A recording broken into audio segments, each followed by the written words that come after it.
Et nous sommes de retour au plateau pour la suite de cette émission. Nous abordons notre troisième sujet après le journal. Nous parlons alors du Mali. L'armée annonce avoir repoussé des attaques terroristes contre 4 postes. Alors l'armée malienne a affirmé dimanche avoir repoussé 4 attaques terroristes dans des localités dans le nord du pays, dont une dans la ville de Menaka. Les forces armées maliennes ont repoussé successivement des attaques terroristes contre 4 postes dans les localités de La Bezaga, de Gossi, Tessalit et Menaka, selon un communiqué rendu public dimanche dans la soirée. Le communiqué revenait un peu aussi sur la situation à Menaka, la ville de Menaka, dans le centre du Mali, où malgré la concentration importante de combattants terroristes décidés à en découdre avec nos forces, les FAMA leur ont infligé une sanglante défaite avec la neutralisation de plusieurs dizaines de terroristes et l'interpellation d'une dizaine, toujours plutôt selon l'armée malienne. Nous en parlons avec vous après le Burkina Faso, avec l'attaque, l'assaut mené contre Djibo par les terroristes.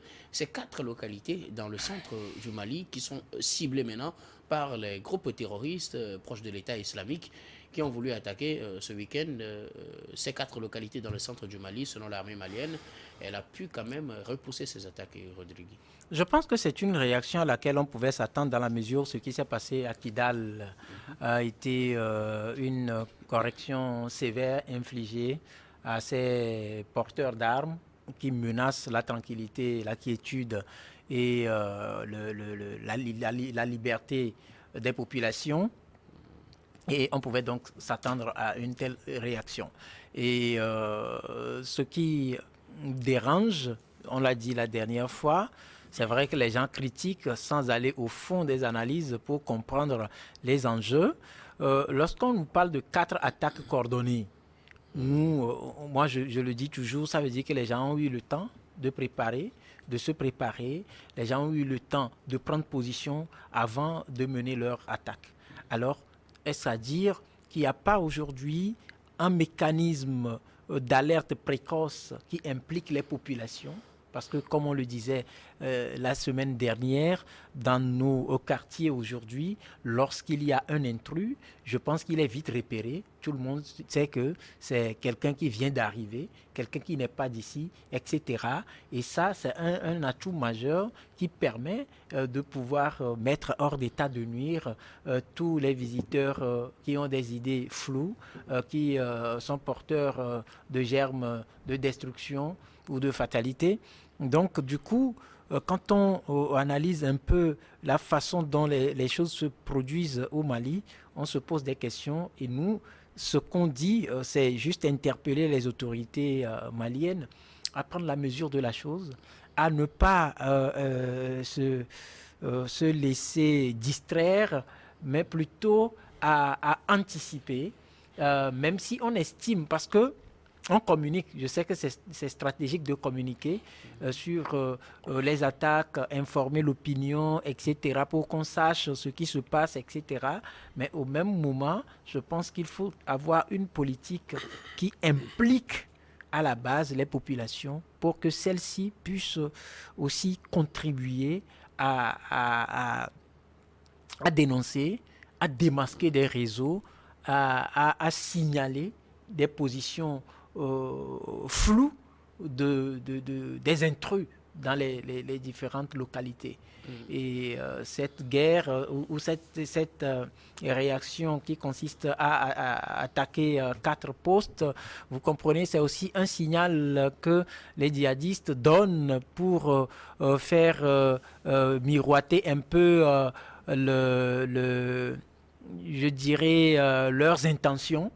De peut-être changer de cap, aller vers d'autres horizons, parce qu'ils veulent toujours avoir un espace d'expression, un coin où ils vont asseoir une certaine base arrière et poursuivre leurs actes, je dirais, maléfiques, leurs actes diaboliques, parce que personne ne peut, au nom d'une religion, décimer les populations, personne ne peut, au nom d'une religion, tuer son prochain. Ça, c'est vraiment inhumain et il faut combattre cela. Alors, il faut déjà que les autorités maliennes essayent de voir à peu près les points d'impact actes qui peuvent constituer des points d'attraction, des actes que ces porteurs d'armes vont vouloir poser et prendre toutes les dispositions pour soit les déjouer ou soit organiser des embuscades pour pouvoir venir à bout de ce fléau-là qui détruit nos pays. Alors, je reste avec vous. Vous parlez tout à l'heure de l'implication des populations, mais on sait que généralement, c'est ce qui se fait dans tous les pays qui sont en proie au terrorisme. On implique généralement les populations à la base, on les appelle à dénoncer ce genre de situation, sauf que les terroristes, comme on le dit, c'est une guerre asymétrique, ils ne sont pas facilement identifiables, ce qui fait que parfois ils sont parmi les populations, mais la population a du mal à les identifier, à moins qu'ils soient en grand groupe, ce qui pourrait justifier votre position par rapport à cela. Mais par rapport au système d'information, de façon générale, est-ce possible aujourd'hui ou facile pour un État de pouvoir repérer facilement ces choses-là? Parce que les États qui disposent des moyens les plus sophistiqués de renseignement aussi n'arrivent pas forcément à tout prévoir. Mais écoutez, il y a peut-être une autre façon pour moi de chercher à comprendre la chose. On a connu Charlie Hebdo en France. On a connu l'attaque de Bataclan. Alors, quelles ont été les réactions? Et à quelle fréquence ces actes-là se sont-ils répétés? C'est-à-dire que lorsqu'il y a un positionnement, et c'est ce que d'ailleurs les militaires ont dénoncé justement concernant le Mali, parce que dans le cadre de leur partenariat avec la force, il y a eu la force Barkhane, il y a eu voilà, donc toutes ces forces-là. Mais dans le cahier de charge, c'était beaucoup plus une surveillance aérienne, couplée d'un appui pour pouvoir détecter les positions des terroristes et pouvoir les prendre, je dirais, en embuscade et les anéantir. Mais vous comprenez que c'est avec ces partenariats-là, avec ces pays occidentaux qui disposent de tous ces moyens, que les forces armées maliennes ont eu beaucoup de difficultés à aller au nord, à aller fouler certaines localités. Et donc, je ne peux pas dire qu'avec les pays occidentaux, s'il y a une volonté, par exemple, de le faire, ce serait fait. Aujourd'hui, avec le matériel que la Russie a mis à la disposition des autorités de la transition au Mali, vous voyez que eux-mêmes, dans leur communication, ils le disent, c'est beaucoup plus facile pour eux aujourd'hui de suivre au pas les traces des... C'est en cela, je dis qu'il faut doubler de vigilance, parce que quand, dans les communiqués, vous dites que vous suivez les pas des terroristes, vous arrivez à les détecter en nombre, vous frappez ces points de concentration, et lorsqu'ils se séparent individuellement, vous arrivez aussi à les suivre et les frapper, ça voudra dire que vous pouvez en amont aussi prendre toutes les dispositions pour qu'ils ne se rassemblent pas pour vous attaquer, mais tout en les suivant pour les anéantir. Parce que lors de ces attaques, il y a forcément des vies humaines, que ce soit dans le rang des forces armées maliennes ou que ce soit au niveau des civils. Donc, les communiqués ne nous situent pas souvent sur les chiffres par rapport aux forces armées maliennes ou sur les civils qui constituent en quelque sorte des dégâts collatéraux dans cette guerre asymétrique. Alors, je pense que pour sécuriser ces cibles-là, il faut beaucoup plus de l'anticipation, beaucoup plus de vigilance, beaucoup plus de surveillance accrue, même si l'intention est de tout faire pour que ces djihadistes-là se regroupent quelque part pour pouvoir les éliminer en masse. Alors, Adama Adjaranou, l'armée malienne a annoncé ce dimanche avoir neutralisé des terroristes qui avaient mené des attaques coordonnées contre 4 localités dans le centre du Mali. Oui, vous savez, je pense... Dans le nord, plutôt, excusez-moi. Oui, Rodrigue a dit quelque chose de très important. Vous savez, depuis la déroute infligée donc par l'armée malienne à ses combattants, c'est selon, puisque aujourd'hui, de toutes les façons, l'armée malienne essaie donc de les qualifier de terroristes, ce qui n'était pas le cas aujourd'hui, puisque tous ne sont pas pratiquement terroristes, parce qu'il y avait certains qui avaient d'autres acronymes liés aux urgences du moment. Mais aujourd'hui, comme je le disais lors de mon dernier passage sur Niwo, je l'ai dit, à partir du moment où vous ne respectez pas, en tout cas les 3 principes n'inflige pas le Mali, vous êtes considéré comme terroriste. Donc, ces gens-là se sont mués pratiquement en guérilla. Puisque aujourd'hui, ils ont vu leur espace d'expression très réduit, donc ne peuvent plus exprimer leur, en tout cas leur caractère de nuisance en ce qui concerne le contrôle de l'espace. Donc ça voudrait dire, ils sont aujourd'hui, puisqu'il a dit, aujourd'hui, ils ont des moyens, ils ont le matériel qui permet de pouvoir suivre, de pouvoir repérer les terroristes avant qu'ils n'agissent. Donc ça voudrait dire quelque part, aujourd'hui, eux également sont tenus informés du matériel que possède aujourd'hui l'armée malienne qui lui permet de mener des opérations d'envergure, ce qui n'était pas le cas par le passé. Donc eux également se sont réfugiés dans les montagnes, etc.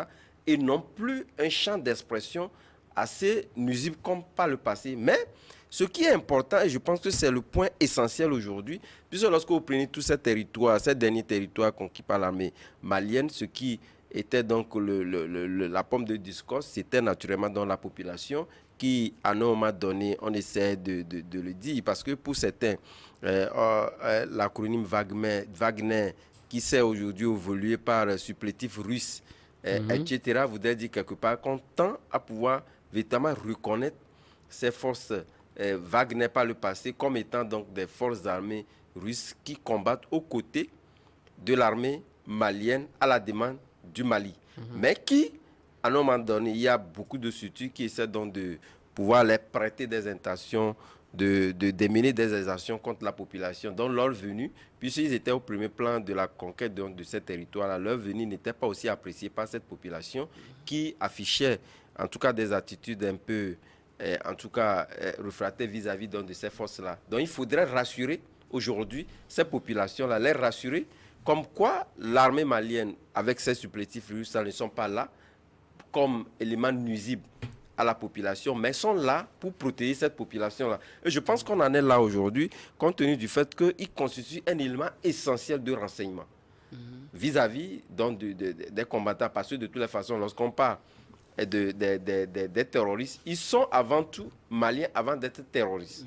Donc il est difficile à un moment donné de pouvoir dissocier la population, puisqu'il y en a parmi eux qui vivent au sein de la population et renseignent également des mouvements des forces de l'ordre et de sécurité et également des supplétifs russes. Et c'est ce qui fait que si certains d'entre eux sont identifiés comme tels, donc en tout cas, ils passent au pilote donc des actions donc, de ces supplétifs russes-là. C'est ce qui amène la population à pouvoir donc les identifier comme étant des gens qui ne sont pas fondamentalement là pour protéger la population. Mais au-delà de ça, ils oublient qu'aujourd'hui, l'armée malienne est assez outillée de matériel qui lui permet aujourd'hui de pouvoir identifier ceux qui remontent les informations en ce qui concerne donc les positions, en ce qui concerne les mouvements des forces de l'ordre de sécurité. Et donc, je pense qu'à partir du moment où cette palette-là est donc franchie, vous constaterez que de plus en plus, l'armée malienne va renforcer davantage ses positions. Mais ce qui est important également, c'est de pouvoir constater qu'aujourd'hui, les forces maliennes sont mises en alerte à tout moment. Parce que ça, que à tout moment, ils peuvent avoir leur position inquiétée par ces forces-là, parce que je le disais tantôt, ils sont mieux donc en guérilla, et les guérillas n'ont pas les mêmes capacités de combat comme les terroristes que par le passé. Donc de toutes les façons, c'est la mise en alerte de ces forces-là qui permet aujourd'hui de pouvoir limiter ces forces-là, de pouvoir limiter la force de nuisance de ces terroristes-là. Et je pense que de jour au jour, de toutes les façons, à partir du moment où il y a des éléments d'alerte, de toutes les façons, on constatera que, en tout cas, ces terroristes-là perdront de plus en plus du territoire. C'est vrai que le discours aujourd'hui a changé et ce discours-là a des éléments factuels sur le terrain qui nous permettent de pouvoir donc les exprimer comme tels. C'est ce qui fait que je pense que les jours à venir, au-delà de ça, l'armée malienne ne va pas perdre de vue qu'il y aura d'autres positions qui seront inquiétées. Mais naturellement, c'est cette force de résilience-là que l'armée malienne a qui permettra de pouvoir mettre en déroute jour après jour dans ces forces de nuisance. Alors, il y a un autre aspect qui, moi, personnellement, me suscite des interrogations. Depuis la reprise de Kidal, vous l'aviez évoqué tout à l'heure, il y a eu au Burkina Faso des milliers de terroristes qui se sont dirigés, il y a de cela quelques jours, sur Djibo pour une attaque concentrée sur cette ville avant d'être repoussés. Et voilà, au Mali, c'est encore plusieurs terroristes qui attaquent 4 villes. Donc je me dis, pourquoi cette concentration des énergies pour frapper dans ces deux pays en ce laps de temps? C'est vrai, les attaques terroristes, ce n'est pas la première fois qu'on en voit au Mali, ce n'est pas la première fois qu'on en voit au Niger, Burkina au Burkina Faso. Mais de cette façon, est-ce qu'il n'y a pas lieu de s'interroger? Mais il y a lieu de s'interroger. Vous savez que je l'ai dit en amont, la perte de Kidal, c'est une énorme perte. Hein. Kidal, c'est une énorme perte parce que quand vous remontez un peu, vous suivez les différents documents qui ont fuité depuis la chute de Muammar Kadhafi, où il y aurait eu des promesses d'une certaine puissance d'offrir l'Azawad comme bastion à des bandits qui ont pris les armes pour inquiéter les populations. Vous comprenez que c'est une perte énorme et la nature a horreur du vide. Ils vont forcément délocaliser leur champ de retrait, chercher un coin où se reposer pour pouvoir planifier des attaques, planifier des actions. Parce que dans leur business, il n'y a pas que les attaques à main armée, et il y a aussi les questions de trafic de drogue, il y a aussi des trafics d'organes humains, et il y a aussi des trafics d'armes. Et donc, au cœur de tout ça, ils vont chercher forcément un terrain. Et on a pris Kidal, ça veut dire qu'ils ont perdu Kidal. Il faut maintenant chercher un point de repositionnement. Je pense que c'est ce qu'ils sont en train de chercher. Et en cela, je disais que la coopération qui vient d'être officialisée entre le Niger et la Russie va certainement permettre à la Russie de déployer des moyens conséquents qui vont permettre au Niger de rentrer dans cette guerre-là. Et peut-être que ça va permettre de circonscrire maintenant le champ de couverture du terrorisme, parce que c'est ce qui est recherché. Et si, ici, là, on ne comprend pas, il faut, je le dis, continuer par aussi mener des actions pour soigner la gouvernance. Parce que c'est l'échec de la gouvernance qui a établi le lit au terrorisme.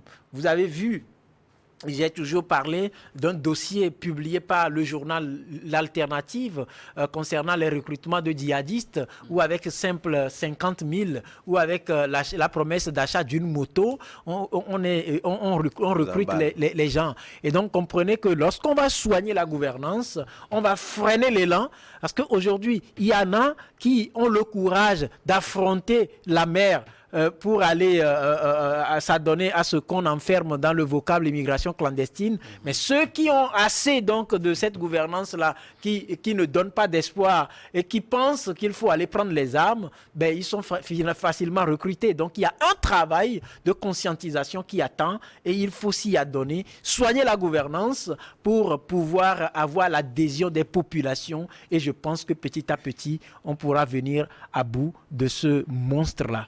Je pense que sur la question, il y a un point essentiel. Vous savez, l'une des qualités ou l'identité des terroristes, c'est véritablement cette force-là de résurgence. C'est-à-dire qu'ils ont une forte capacité de résurgence. Donc c'est ce qui fait que, de toutes les façons, il faut renforcer, et je suis d'accord avec Rudy lorsqu'il le disait aujourd'hui, c'est de renforcer en réalité la confiance entre la population et le pouvoir central. À partir du moment, et ce renforcement doit partir en tout cas de la résolution d'un certain nombre de choses liées donc, au social, etc. Lorsqu'il y a donc cette confiance-là, il serait très difficile de partir, de pouvoir, avec des miettes, de pouvoir donc enrôler ces jeunes-là.